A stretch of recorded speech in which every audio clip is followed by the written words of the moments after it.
48 of Brews Less Traveled, the podcast exploring the best uncharted beer cities across the U.S. I'm your host, Brian. And I'm Eric. I'm so excited to be your guest host here for April, although I'm a little bit sad because this is the last time that I'm going to be on for a while. So it's been a lot of fun. I'm excited to be here, but I'm also a little sad. I mean, it happens every month with the rotating co-host thing we got going on here at Brews Less Traveled. We get to the last episode. It's exciting because we get to talk about another great brewery from our awesome featured city, but it's also like this is the last great brewery that we're featuring from the awesome city of Des Moines. So well, definitely, Well, Brian, how have you been? I mean, I haven't seen you since last week. Anything new to update me and the other listeners on? I had a delayed flight out of Boston last night that was very irritating. I had a wonderful trip to Boston. We talk about kind of the more uncharted or lesser known beer cities on this show, but Boston, pretty well known beer city, was up there doing some work stuff for my day job. Had a wonderful time, but got delayed, and like all the bars closed at 9:00. I closed down 2 bars. They basically kicked me out of 2 places, being like, you have to leave, we're closing down. And then I was just stuck waiting there until my plane got there at 11 o'clock at night, which was over an hour and a half from when it was supposed to be there. And Yikes! So I didn't get home until 2 last night. So yikes! Well, rocking and rolling today. I don't want to diminish that at all, but I do want to say, I mean, that's awful. But I do want to say for people that are leaving Pittsburgh, in our airport, Penn Brewery has a spot that opens at 4:30 a.m. How do I know that? Because I've been there, and I was drinking at 4:30 a.m. On a very early morning flight, which sounds like a maybe a good idea.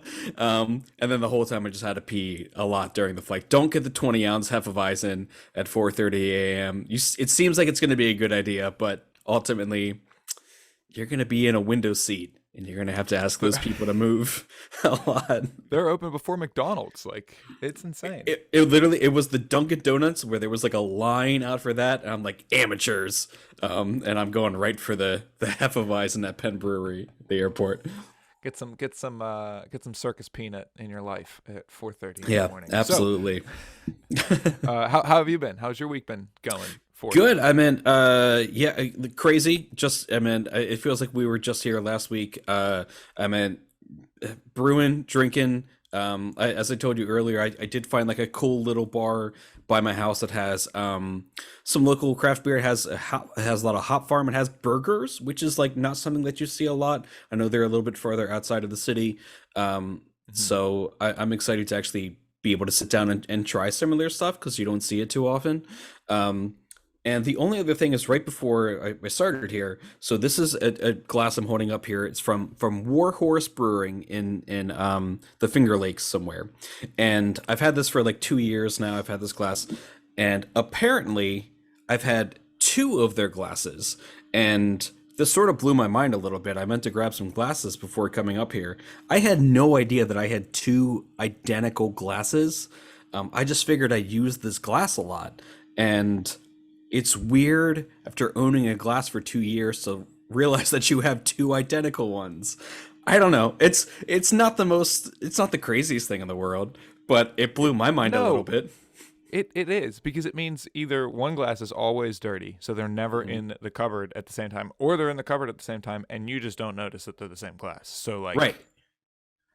I think that one's typically dirty because I use this glass a lot. So I think it's sort of the rotation of it is like one's dirty, one's in the cupboard, and I just don't notice it. Put one up for raffle is what Scott says. That's right. You can be the owner of my Warhorse Brewing glass that I got for free. That's right. Just send me $5 and you are entered in the raffle. So Brian, where are we at here tonight as far as Des Moines is concerned? So we've got another great episode for you as we continue exploring the great city of Des Moines, Iowa. So our feature brewery tonight is a Kinship Brewing Company. They're actually out of Waukee, Des Moines, which is a little west of Des Moines. And we're going to be drinking their Kinship American Lager. and their Sheriff Dobeck Imperial Stout. And we'll actually be joined by 2 guests from Kinship in just a minute here. Perfect. Cool. Because I do have some questions for them. I'm very excited to talk to them. I do have to admit. Sorry, okay, yeah, go for it. Totally I will. Professional. I haven't done this yet. Also, so I'm actually very excited to drink both of these, the Kinship and the Imperial Stout, and that's because I am a big fan of American lagers, of just sort of lagers in general. And as we discussed a little bit last week, I'm not a huge fan of darker beers, but if there's one beer that I really sort of like, it's of the darker variety, it is an Imperial Stout. So I'm excited to try that, and I do have, because I felt like the jump from the Hefeweizen to the brown ale sort of caught me off guard a little bit. I do have some water and some crackers where I'm going to refresh my palate a little bit before diving into that Imperial Stout. Yeah, I'm trying. With you today. Yeah, I felt like it sort of interrupted me a little bit last week, so I'm gonna try. So without further ado, let's crack open this beer, right? Yeah. Let's get into this. So we're starting with the American lager. We got this great for the subscribers at home. Shout out to our subscribers. Yes, there's a very cool sticker. All of those stickers are already on my sort of like little beer end table in my house. So sorry I cannot show those off because those have been placed already. Well, I can show mine off, and I'm excited to put it somewhere. Perfect. Yeah. Cheers, American lager. Cheers, Brian. That is very nice. Very enjoyable, very reminiscent of a Penn Pilsner, almost. Yes. A little sweetness in the malty, malty character of the beer. Nice it is very malty. Yep. Yes. Sorry, I didn't want to interrupt your line of thought there. No, I was just gonna say I had wonderful time visiting Des Moines in general, and actually the last place I visited when I was in Des Moines was Kinship. It was how I capped off my night there. Like I mentioned, they're in Waukee, which is about 15 miles west of Des Moines. They have a 13,000 square foot facility, so it's a big, huge facility, which you can, if you're watching, for the watchers at home, you could see behind me there. Yeah. And I think like right on a bike trail. It's like really nice outdoor area. Well, I think if there's one thing we learned about Des Moines over this is that it has great biking trails. So that's very fitting that this would be right on a bike trail. But just getting back to this beer, RJ that mentioned that was like all about the bike trails. He was like super into bike trails, which is great. I mean, we have some really great bike trails here in Pittsburgh, but it's not maybe the best biking city, as in that it's very hilly, very mountainous. But let's jump back into this beer here for a second. I want to talk a little bit more about that. I think it has a really great head on it for a lager. It was, very frothy, and now that it's died down, there's still a good amount of head retention on it. But it is, it's a sweet malty lager. This is what I want. Like, this is like what I want right now. I could drink like 6 of these right now and have a great time. It's balanced, but not crystal clear. Someone's saying in the chat. That's perfect. My cat wants to drink this one. You probably shouldn't have your cat drink this one. I did have to take my cat to the emergency vet this past week because he was not urinating. And they said, make sure he has enough. That's hey. That was you just said that your inflection on the word urinating was he was not urinating. It was just sorry. Wasn't laughing. I had to think of the most professional way to say it. That's a big deal for male cats. If they get blocked, they can like die. So maybe I'll give him a little bit of this, see how he does. Shout out to all the veterinary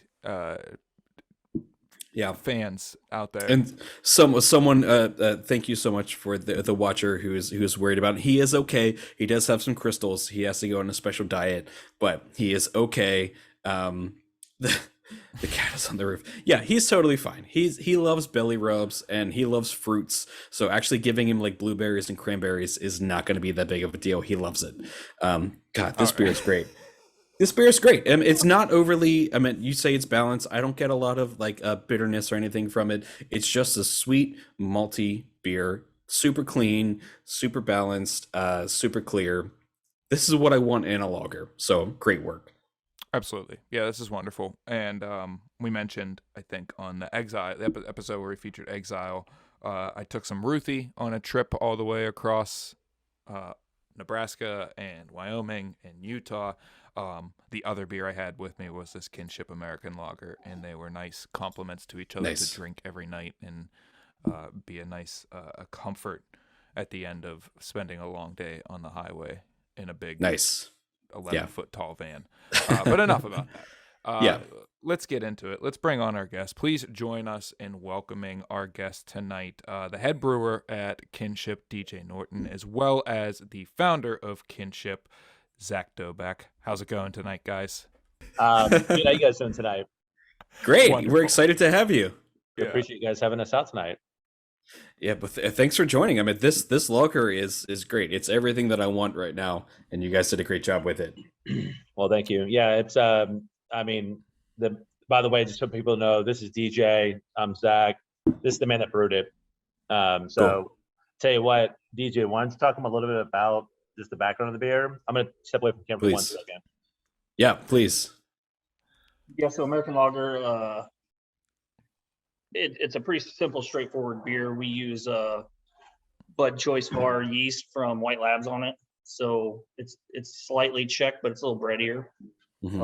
It's going to have a little maltier finish on the back end.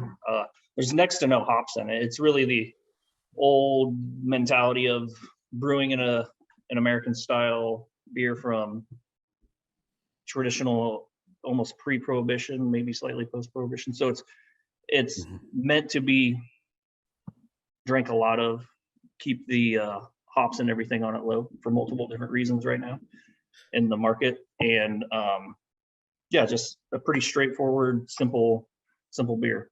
Perfect. Well, no, we do have a list of questions, but I do want to ask, because just we're talking about lagers right now. You mentioned earlier about how you guys are sort of becoming the lager brewery of the area. Could you talk about other lagers that you guys are making?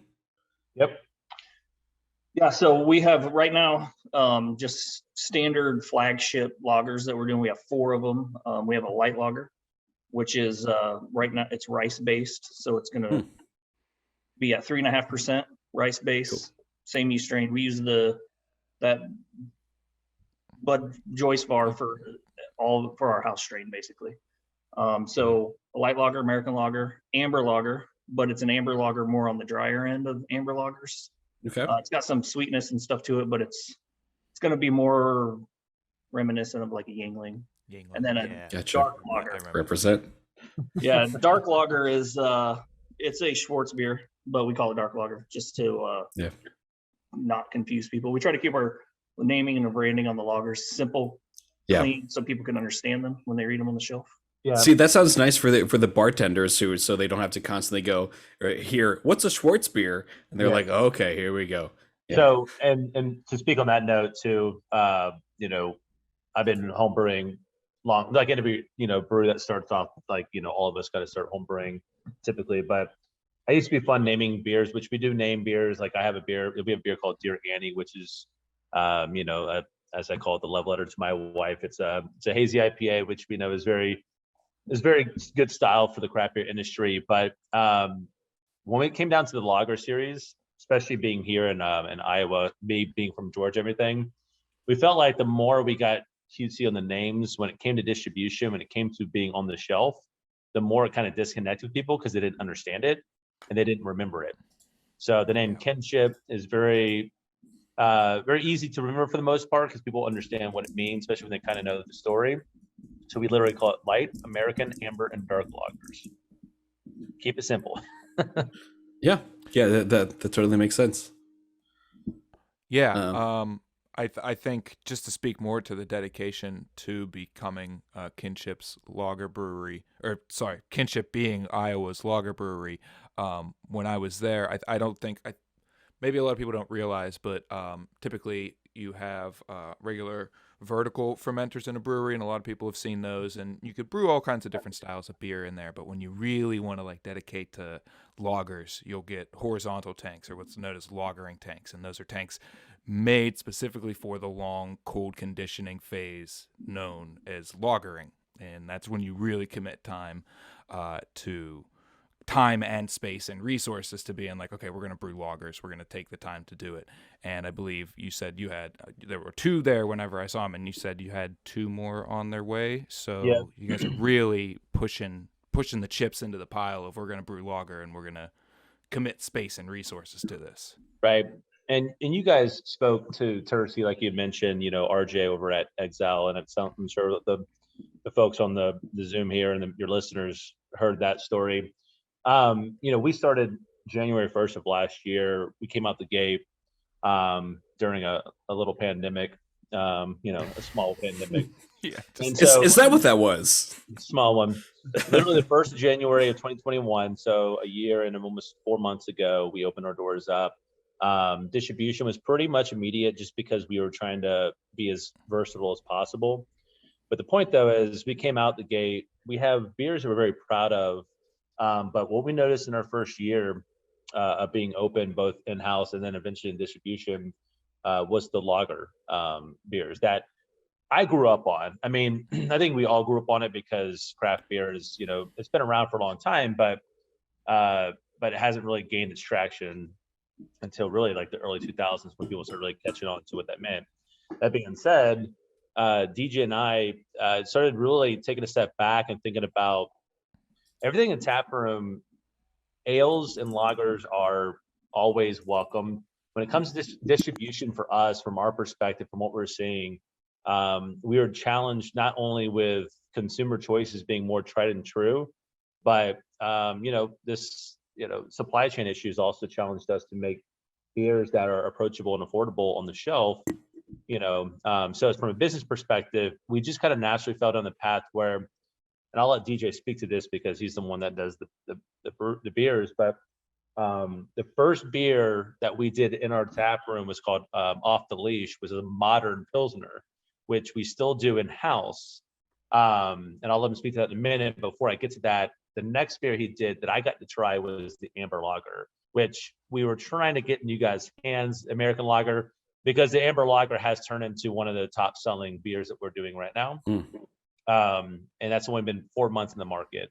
So my point, though, is that like when people had a taste of that, we literally called it the lager, just kind of an homage to the Northeast sort of like, part of the country where people walk into bars, so have the lager and meant the Amber Lager. Yeah. When that ran out in our tap room, people were like, hey, I'll take the lager. We're like, hey, we're out of that. And it was very contentious. And that's the story goes where the lagers were born. But talk about Off the Leash and that being kind of our segue to the lager beers. And then, of course, how the lager happened. Yeah, Off the Leash, 3.5% corn lager. But we I had this idea that we're going to bridge the gap between craft beer drinkers and Busch Light drinkers. And we're going to put a healthy shot of citra hops in it. It's a delicious beer. It's delightful. It really shows how that citra hop shines, because there's nothing competing with it. It's a corn lager, super dry and crisp, clean, and the citra really pops hard on it. The problem is that craft beer drinkers didn't really care about a Pilsner, and then the Busch Light drinkers don't care about hops. Yeah. So as good as the beer was, it started to turn into this whole, we need to pick a lane. And we decided to pick a lane on more of the easy drinking lagers, on basically taking our distribution model and separating it into two sides, which is the craft beer side and then the grain belt kind of world of beer drinking. And that's where we're separated the two, branding them differently, marketing them differently, and completely two different brands. Well, I think you sort of answered our question we were about to ask, which was sort of, I guess, where you are is a little bit more of a suburban area, and it's how do you create a craft beer that sort of maybe caters more to a suburban audience? And it sounds sort of like you just answered that in a way, and that it's bringing people in that who are like my dad, grew up in a suburban area, who only likes Coors Light. And when I take him out to craft breweries, he says, "What do you have that's closest to Coors Light?" And I go, "Oh, Dad, don't embarrass me." But like, he likes what he likes. Yeah, but he likes what he likes, exactly, and there's really nothing wrong with that. And in some ways, I don't know how I feel about it, but I feel like there's a few places around here in Pittsburgh where they go, we don't have anything like that here. All of our stuff is crazy and wild, whereas you guys are more like, this is exactly what we have. We have a nice, clean lager. It's very drinkable, as someone's saying in the chat. I guess if there's anything more that you can sort of say about creating something that's more for the average drinker versus, maybe the crazy sour head or the hop head, that sort of thing. Yeah, and I'll go first too, because I think, and this could be a controversial statement coming from a craft brewery owner. I'm 35. I grew up in a family, I grew up in a Budweiser house, and my dad's in his early 70s, so of course Budweiser made sense. And even as I grew up going through college when I was of legal age, having beer. I still have a very nostalgic view of what Budweiser represents to me and my family. Originally, our brew was called Roots. Roots was our home brew we did. We called it Roots. And I was going to roll out Roots Brewing Company. Kinship just made more sense in the long run, which I can talk about later. But the point, though, is when I saw Pat there, I think was on the chat just now, say good crisp lager or good clean beer, when talk about Coors Light, Coors Original, Coors Banquet, we don't forget that those beers came before we did. And we don't forget that those beers will never go away. And, there is a fine line in our industry where if I were to tell somebody that if somebody handed me a good cold Budweiser after mowing the lawn, I'd drink the hell out of it because it's good. Oh, yeah. Beer. And I'm an everyday beer drinker who owns a craft brewery, and DJ and I do love our ales. We love we love a good sour. I've acquired a taste of that for over the years. We love a good Imperial Stout, which is called Sheriff Dobeck, which I'll speak about in a minute. We love our wild and approachable beers, but we're also not ashamed. Yeah. A lot of brewers do drink PBR. They drink High Life. Yes. I mean, yeah. For us to my biggest thing in the year and 4 months having been open was I didn't want to be a brewery owner that was lying to my consumers saying that I don't drink this kind of beer. And that's why when we said Yingling, reminiscent Yingling and things like that, we're not trying to certainly copy that, but it's there's a reason why that beer makes sense to a lot of people, right? So we want to give our version of it, which you would do a side-by-side on recipes, you would see the variations that we chose. So from my perspective, when we finally 6 months into owning this brewery, said, why don't we fall down a path where we really focus on really good, clean beers? It's been nothing but a point of pride since the beginning of this year to see that really taking shape in the consumer. But also remember, again, our brewery, our tap room, will never lose the things that we do that are unique. But one thing we'll also say too is we're very focused on clean beer. Elegant is what DJ says, but that's my perspective. But then your perspective is just pretty much the same, but it's your story. Yeah, on why people are, the difference in the rural Iowa. I mean, it's Busch Light country. I mean, they sell millions of barrels of Busch Light in the state of Iowa every year. And I think we're at sitting around 90,000 or 100 barrels of craft beer total, including TG. So that market is vastly different, and we're kind of all fighting over the same.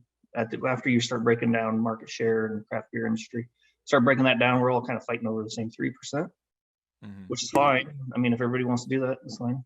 But we're going to we're trying to figure out a way to reach more people across the board.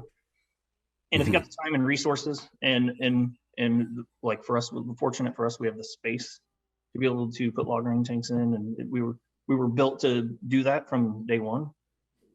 We didn't know it was going to end up being like this, but that's how we were built. That's why we have lagering tanks, and that's why we're focused on good, clean beer. And really, the only thing different we're gonna do is try to keep them a little bit unique in certain ways, like a little maltier than usual, but a nice little crisp and cleanness to it. Non-filtering. We're not a filtering brewery, so don't filter. Little things like that we're going to separate us across from everybody else. And water. I really am a big water geek. So can we talk about water for a second? Yeah, sure. But this is the audience, by the way, to the comments that came in, by the way, from chat. Thank you guys. But so talk about water for a second, because that's that was when DJ came on board. I had a brewery consult. So my background, again, I'm a home brewer. I have a vision for Kinship, but I wasn't trying to go from a 5-10 gallon brew system to a 30 barrel brew system, which is what we use.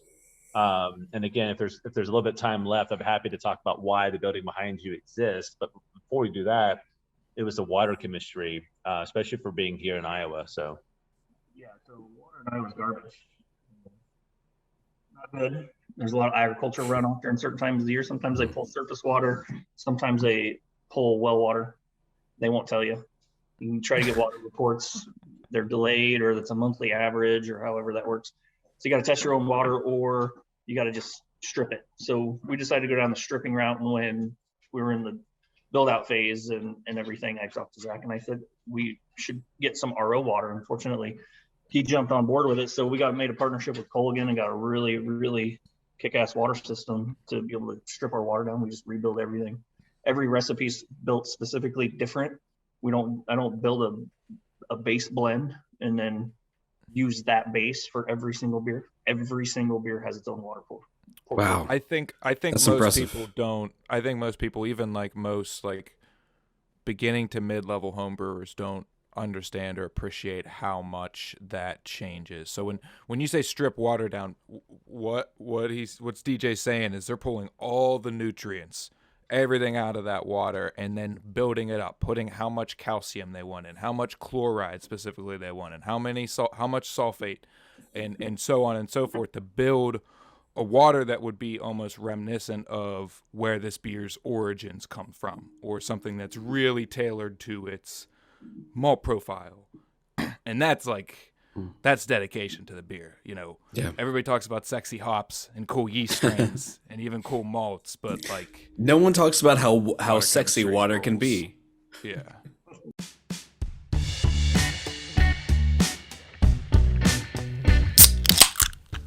Now let's take a beer break and talk about the name Des Moines. We've joked about the silent S's a few times throughout these Des Moines episodes, so as you could probably guess, the name is of French origin. The city is named after the Des Moines River, or La Rivière des Moines. I probably butchered that. That's a constant on this podcast. Or in English, you would say the River of the Monks. So this mighty Midwestern waterway can be found on French maps as far back as 1703 and was named for the Trappist monks that built huts near the mouth of the river. So now that I know that, I kind of feel dumb for making Des Moines jokes, considering I'm kind of insulting the Trappist monks, who arguably have done more for the growth of beer throughout history than any other group of people. But that's a story for another time. For now, let's get back to the episode and our conversation with Kinship. Well, listen, guys, I know this has been great, and I want to sort of keep going with that. Zach, you mentioned earlier about the share of Dobeck, and did I say that right? I did say it right. Yes, thank you. And I am out of beer, so I feel like I need to crack open into this second beer here, this Imperial Stout. So I want you to tell us a little bit about it, but also know that I'm not a huge fan of dark beer, so I want you to sort of like convince me like a little bit that this is going to be great before I drink it. Yeah. Oh, I'll start with the story real quick. Yes, please. So that can you guys are holding in your hand, that's my father. Okay. So that's him and his. So he was a sheriff from 1980 to 1992 in Vero Beach, Florida. That's on the East Coast there. I'm one of 7 kids, and the reason I mention that is because we grew up in a big family. That's a big part of where I came from. So as a young kid, I got to watch my dad build communities, build a community in his hometown and everything. We ended up moving to Georgia when I was about 7 years old. The point is, my brother and I, like us as a family, we call our dad, dad, but most, sometimes we call him Sheriff Dobeck because that's just the kind of the thing that we do. But when my brother and I started home brewing, we literally, this is back like 2002, 2003, I'm sorry, 2005 or 6. We did a Budweiser clone one time and tried to call it Sheriff Dobeck for my dad to drink. And he was like, no, this is terrible. So we're like, well, try again, boys. I remember my dad's a Budweiser man. Now, so we're like, well, why were we trying to do that? Why don't we do something a little bit more reminiscent of the man? It's a Imperial Stout. It's a bigger beer. We've gotten this thing up to 13, 14% before. Wow. These days we go 10%. It's cool to see people reacting to it. 10%, it's still high, but it's agreeable to a degree that it's not. You know how it goes. Like anything over 10%, it starts to get a little wacky. Yeah. I feel like you're not going to get too boozed out on 10%. You're going to get more of the flavor profile. So the story is that's my pops on the can there. That's an old picture of him in his sheriff days. He's still with us. By the way, that's a namesake, not yet an homage. So I'd like to point that out. But beer-wise now, I would say I'll pass it to you. Beer-wise, it's a Maris Otter base on it, 10%. Again, it's pretty straightforward and simple, except for the fact that considering it's for a sheriff, it needed to be roasty and smoky. So those are the two kind of air directions I wanted to go, almost over the top, on almost just flirting with that over the top on it. And as time goes on, it mellows out even more and more and more. So that keeping those intensities on some of those levels, that also helps as you drink it. You keep tasting a little bit more as you keep going through it, and then by the time you get down to the bottom, it starts to turn into dates and stuff like that. But it's very old school Imperial Stout. It's nothing crazy in it. It's straightforward, a lot of roast smokiness to it, and that's the direction we went with it. So. Well, yeah, because I mentioned in the last episode that I'm not a huge fan of darker beers, and I think the reason is because a lot of the time they're overly sweet, and I'm not super into sweet stuff, and this has more flavors, like it's a broader sort of expand of flavors other than sweet. I get a lot of almost umami from this, like some meatiness, some almost like mushroominess. I get a lot of roasted sort of notes from this, some breadiness from this. Like these are the flavors that I want in a stout. So as a it keeps going off of that too. There's raisin and like a plum or like dark fruit character in the aroma. I'm just very, very excited about this beer. Absolutely. Like this is what I want in a stout. When I order a stout somewhere, this is what I want. I don't want something that's like super sweet. I recently got like a variety pack of some beers, and there were some chocolate stouts, and I just gave them away to friends because I know that I don't want those. They're too sweet for me. This is exactly what I think a stout should be, is that it's 10%, it is dark, it is dry, it is roasted. It's exactly what I want. So thank you guys for this. I have a lot of questions, not specifically about this beer, but Brian, I know that you have one, but I actually have a question of myself here that I hope we don't get too far in, because I know we're running out of time a little bit. But I want to talk. Why does everybody say that? We don't have time. We're not running out of time. We can talk for as long as. Perfect. As long as talk all night. Okay. Yeah. Cool. As long as DJ and Zach want to be generous with the time, we will talk. All right. Cool. And Pat in the chat says I'm being converted to the dark side. Like with this, like yeah, maybe a little bit. But I actually want to talk a little bit about the 12-ounce can, because I mean a lot of breweries these days, and all the ones that we've had in the back box, are 16-ounce cans. However, I'm actually a bigger fan of the 12-ounce can. Can you talk a little bit about your decision to go with 12-ounce cans versus 16? Yeah, sure. So I'm glad to see. It's got to see. The beer gets better as you drink it. I just definitely disagree with. I agree with you. Excuse me. I don't disagree with what I was going to say.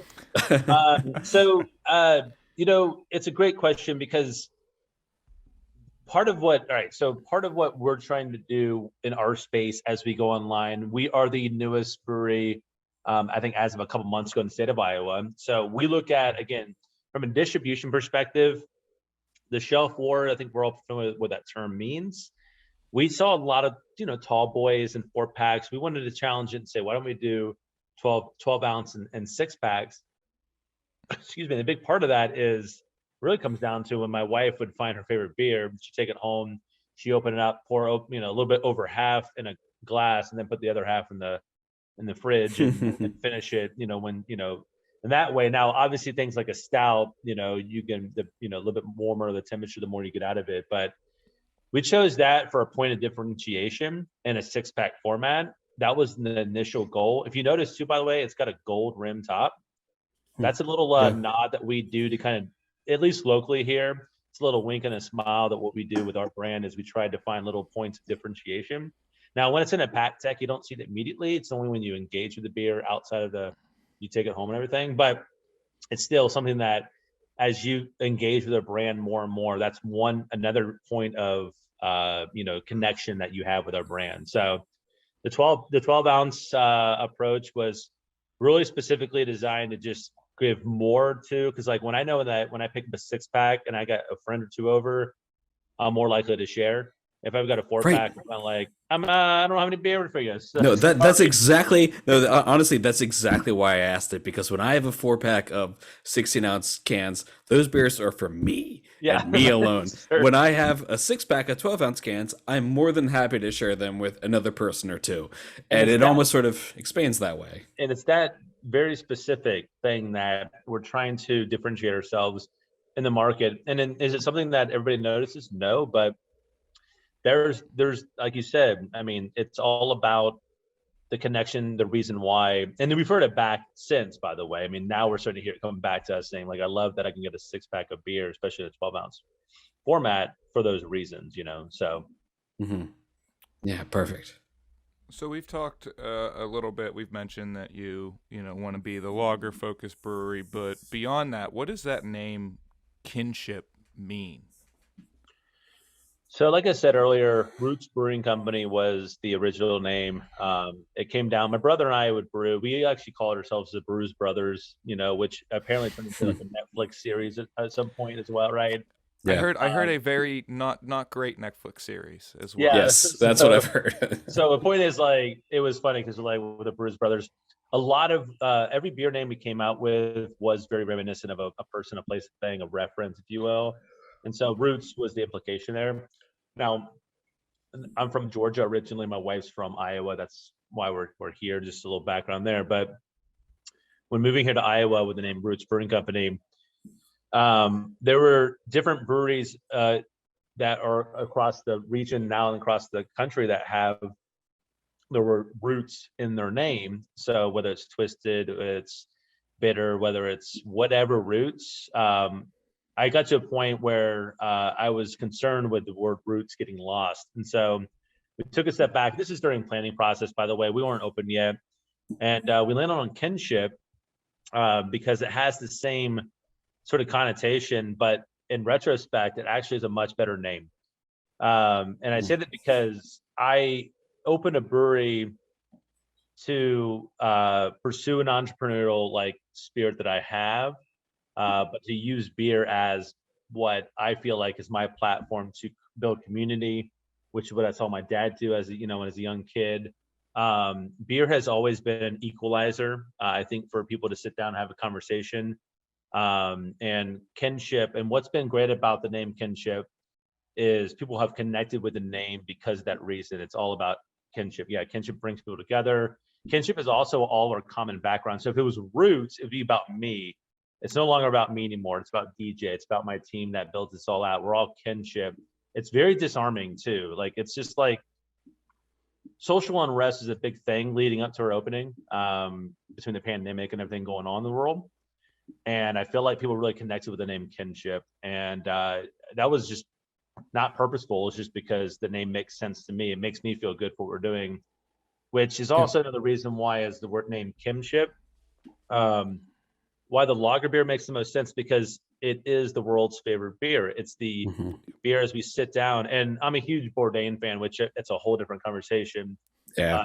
Anti-Bourdain. And a lot of what I kind of weaned from him and his story and everything about him is Kinship. And so that's a name, as you are engaging with, our brand, if you never know the name, you know the beer, so the brewery, and that's Kinship. So that's why it's more important to me that you know the brewery versus the beer name. Yeah. That's amazing. And as someone says in the chat here, like, Kinship brings people together. And I think that that's very important in 2022 that we are here. For sure. And one last thing I'll say on that too as well. What's something that I even put like in my business plan, I want to see younger, middle, older, all the generations, genders, ethnicities, everything like about us as humans, I want to see in my tap room.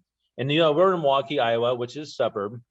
But at the same time, a suburb off the Des Moines area. It's not too far. But the point is, we've really seen a huge demographic come through our brewery because we are disarming, because we're not trying to be something that we're not.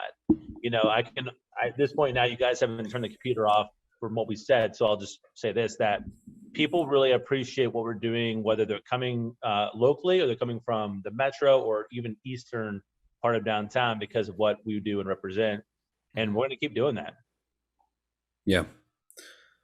That sounds amazing. But that's really what this is. That's really what craft beer, and I know a lot of craft breweries here in Pittsburgh, they all sort of get together, they talk to each other, and they're all about building a community. And I'm sure it's the same way out in Des Moines. And I think that's something that's pretty amazing. I do just want to, yes, please. Real quick sorry, somebody just asked a question about the can. I was about to ask that question. Yes, please. Yes. Good catch, by the way.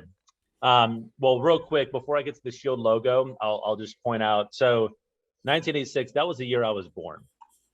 Now, if you notice, the can has a very nostalgic vibe to it, and it's purposeful. The idea is that we wanted to bring forward a lager series and release it in almost like this homage to this nostalgia that we have for that I have specifically for lager beers. Again, growing up, that was the year I was born. We jokingly say that was the year Kinship was born. If you notice, it doesn't say established, it doesn't say started in 1986, but it is designed to be kind of an Easter egg where you go, was that when the brewery started? No, but that's when Kinship was born. So great year to be born, says Pete. Thank you. It sounds like he's an 86 kid.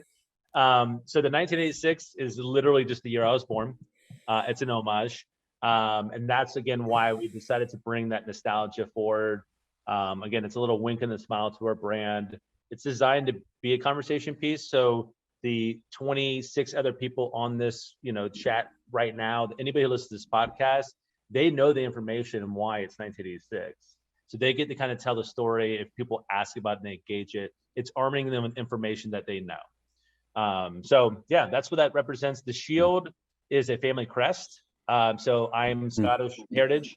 It is a K shield, and it's, again, designed to be sort of our, so like on my shirt is very simple. It's just a very simple nod to who we are. I'm big into like storytelling. I'm big into branding, and that to me is just like a very simple way to say that's Kinship. That's the family crest.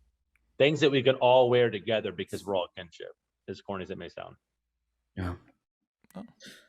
I hope that answered everyone's questions, because that's great. This can is really cool. It does feel like it's something from like the 80s, and I think that you nailed it. So there's no good way for me to make this, I think, this segue from that answer to this question, but it's something that I really want to know, and something that you touched on earlier. Let's talk a little bit. I don't want to turn this into. In fact, someone's been asking in the chat, Zach, what part of Georgia are you from? I grew up in Gwinnett County, which is northeast of Atlanta. Okay. And prior to moving here, my wife and I lived in East Atlanta Village. So Gwinnett County is, again, northeast, about 45 minutes. So cool. Awesome. So I don't know anything about Georgia, so that sounds great. Perfect. But I want to talk a little bit about I know that there's some sort of paranormal aspect between you guys and between the brewery, and I love paranormal stuff. My girlfriend and I are super into paranormal stuff. It's a lot of fun. And I want to talk a little bit, like, are we talking about paranormal, like Bigfoot, ghosts? Do you have a paranormal experience? What do you think about that? No, I'm big into, I love stories. I've always loved stories since I was a kid. The first book I ever read was The Stand from Stephen King. So I'm huge into stories. I love urban legends and stories and myths, and it's just fascinating to me. It always has been, whether it's UFOs or Bigfoot or, Skinwalker Ranch, or it doesn't matter. The list goes on and on. I used to listen to Coast to Coast every Saturday. Oh, Art Bell.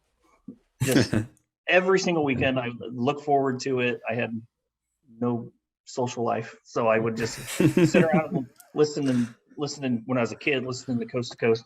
And I just love hearing stories about paranormal. Bigfoot's just one of them. David Paulides, who does Missing 411, that's fascinating to me. Cool. Just the list goes on and on and on. Well, I sort of want to actually steal a question that's in the chat here and replace it with my own question, which is, do you incorporate any storytelling into brewing at all? I know it's sort of maybe an abstract question, but does that occur at all? Well, yeah. So if you Sheriff Dobeck, if you turn the can over, by the way, it has a story to be told on the side of it. And, it's abstract also because, like, let's put it this way. The story being told is designed to, for you to not know who I am or what our story is, to understand that in a quick blurb. But it's more through our brand voice. So what I mean by that, it's more about how we talk about who we are as we grow our brand. Kinship is now the pillar and the sort of the main storyteller into what we do. If it's not clear by now, between my man brewing the beer here, I'm a big brand guy. And when I say that, I don't mean like it's homogenizing who we are. What I'm trying to say is that I finally found a point in my life where I was able to kind of tell our story. That's why Kinship is such an important name to me, because I'm not just telling my story anymore, it's telling everybody else's story. But Kinship has become sort of that like beacon of like what we can use to build that storytelling ability. It's not always going to be on the can. It's going to be the 1986 little Easter egg that you see there. It's going to be in the gold top you have on top of there. It's going to be in why there's a bit of a, if you look at the side of the can, the Kinship's written kind of more in a modern font. Everything about what we do is more driven by the Easter egg version of what we're trying to do. And the stories that happen on that can, on the packaging, will find its way to the public for them to tell the story and why. We're very driven people, him and I individually, and also together as a company. So it may not always have a story on the side of the can, but there's things that help you understand what we're trying to do. Yeah. Cool. Awesome. Thank you. And you can see it resonate when you're in the tap room or in the can art, or even just in the design of the building. There is very much a feel to the brand overall. And I think that's the good side of branding. You kind of made a tongue-in-cheek joke about the what people would call the bad side, but like there's very much a feel to this brand, and I think that's embodies what I think a lot of breweries try to do, but maybe don't succeed as well as it's done here. So one final question that we like to ask all of our guests on the podcast is, what is one thing that you wish the Des Moines area was more well known for? Lagers. That is the first we've gotten that answer. That's great. And you were very quick to that too, just lagers. Yep. To make it short and sweet, I'll let DJ talk about, maybe it's the Bigfoot sightings we don't hear enough about. It's lagers, man. Are you sure it's not the bike trails? We've heard a lot about the bike trails. Sure. I mean, let that be a nice surprise when you come to Des Moines or you come to Iowa. It's a beer scene. I think and if I can be very candid here, we are being literally in the middle of the country. Sometimes typically things we catch wind of things after they're kind of formulating around the country. Let's be very frank. I mean, coastal states definitely catch things first and it moves inward, right? And what's been great about us finding our footing a year and 4 months in, what I mean by that, what's been great is that we found an identity, and it's now we have even more to say about what we represent for Iowa. I'm sure there's 5 other things they can rattle off, but first and foremost, I want to help us elevate what this guy's really good at and what we're really good at on the other side of that, which is the branding, the storytelling side of it, of why Iowa should be known for lager beers. Outside of beer, there's some really solid food concepts happening around here that, I think people could they need to know. But beer wise, it's lagers. Yeah, lagers and identity. I think that Des Moines lacks some identity sometimes. And that's kind of where we're trying to develop our own identity. That's important to do in the beer industry. Sometimes you end up chasing your tail around trying to find trends and doing what the next guy is going to do or girl. Goes on and on. You're just chasing your tail around in circles. And sometimes you catch it ahead of time. Sometimes you're too late. But just sticking to an identity and trying to build off of it, sticking to your marketing plan and sticking to what you believe in, and that will resonate with people. And it's not always easy being what's considered a craft brewery and step it up on the lager train. It's a pretty big deal. And a lot of people, especially in the Des Moines area, they don't necessarily resonate with it. It takes a lot of work for us to get people to understand, especially on dealing with two sides of the beer market. Mm-hmm. So I think identity, and we found ours, we're going to stick with it, and that's the way it is. Request. Awesome. Perfect. Awesome. Well, thank you guys so much for joining us here. And any last things you want to plug? And also, I just want to people were asking in the chat if you distribute to Chicago, what is your distribution area as well? Sure. So we, being a year in, we are, so we are specifically in the Des Moines metro for now. Chicago is definitely something that's on our sites. In case anybody's listening from Nebraska, the joke about Waukee, it's East Omaha. We'll be in Omaha probably pretty quickly. We're actually getting everything buttoned up on that side. But before we do leave the state of Iowa, our goal in the metro here is to let people know our identity. So for those of you who are on this call who are in the metro, know the name Kinship, and maybe one day say, yeah, I was sitting on a podcast live stream with these guys and they were just talking about a bunch of random stuff and drinking their beer. We will find you. I will assure you that. Mark my words, we will find you. So yeah. Perfect. Thank you. Huge thanks, guys. Thanks for joining us. Thanks for the great beers. Oh, for sure. Thanks for having us. I would like to echo Zach's words. If you are in Des Moines, know Kinship, find them. Make the short 15-mile journey out to Waukee. It's worth it. The spot is beautiful. The tap room is gorgeous, and they have a food program coming soon, and outdoor space, and excellent beers. Like, if you're in that area, go there. One last plug, if you don't mind me saying that, while I have you guys. So at Kinship Beers, how you find us across all social media. And one last thing I'll say, maybe we can do this in a future conversation. Last year we hosted our inaugural 5K for breast cancer awareness in October. This year is gonna be October, I believe, 2nd or 3rd. I think it's the 3rd. I'm sorry, October 3rd. It's Fighting Through Kinship. And last year we raised $30,000 for breast cancer awareness. This year our goal is $100,000. So hell yeah. Community build is everything for us. So if you want to follow us on social media, you will follow the stories that we do on the beer side, but also on the Fighting Through Kinship, which is another big feather in our cap that we're really excited about. So yes, awesome. Check them out at Kinship Beer. Our subscribers will know because this awesome postcard comes with our box that Beautiful. Kinship, in addition to that $30,000, donated $50,000 to local charities since opening. If you want to talk about building community, putting your money where your mouth is, and investing it into your local community, there's really no better way to do that. So thank you for building community through putting your money where your mouth is, to use the same phrase twice. Awesome. Yeah. Well, it's been great. Thanks guys for joining us. Thanks for supplying beer. Eric, last episode featuring Des Moines. Would love to hear your thoughts. Final thoughts on Des Moines. So Des Moines is not a place I thought about a month ago from now.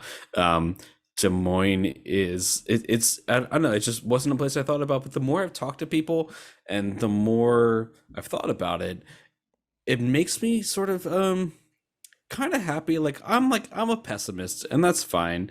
But Des Moines, and there's so many other cities that are like this. Not just Des Moines. There's so many sort of smaller cities that I don't think about that have a growing, not just brewery scene, but a community that seems to be growing, and that fills me with like a little bit of hope. And that's better than nothing, because I'm like, I'm a pretty pessimist. Brian, you've known me for a long time. I'm like, I'm a very negative person. I'm a negative person. It's fine. And the fact that that there's things going in Des Moines, and I wish I could turn my camera around, because right above my computer here is a map of the United States with all the cities and everything like that. And I look at it a lot. And I wonder what's happening in New Mexico and Maine and Montana and everything like that. And it seems just like there is a community growing in a lot of small cities, and that makes me happy. So Des Moines has seemed awesome from all the breweries we've had. The beers have been great, but also the people that we've talked to have been really great.